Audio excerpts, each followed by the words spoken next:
14 April. ఇది కేవలం ఒక డేట్ మాత్రమే కాదు, ఇదా మహానుభావుడు జన్మదినం.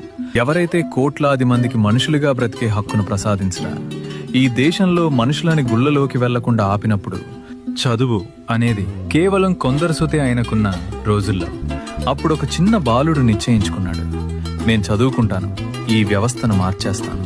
ఆ బాలుడు ముందు ముందు భారత రాజ్యాంగాన్ని రచించిన మహనీయ వ్యక్తి అయ్యారు, డాక్టర్ బాబాసాహెబ్ అంబేద్కర్. ఆయన కేవలం పుస్తకాలే రాయలేదు, కోట్లాది మంది తలరాతలే మార్చారు. ఆయన కార్మికుల పని గంటలని 12 గంటల నుండి 8 గంటలకు తగ్గించారు. మహిళా హక్కుల కోసం పూరదీవారు. మరియు ఈ దేశానికి ఎలాంటి రాజ్యాంగాన్ని ఇచ్చారు అంటే అక్కడ ప్రతి మనిషి సమానం. ఈ రోజు మనం ప్రశ్నించగలుగుతున్నామంటే, చదువుకోగలుగుతున్నామంటే, మరియు మన హక్కుల గురించి మాట్లాడుతున్నామంటే వాటన్నిటి వెనుక ఉన్న ఒకే ఒక్క పేరు, డాక్టర్ బాబాసాహెబ్ అంబేద్కర్.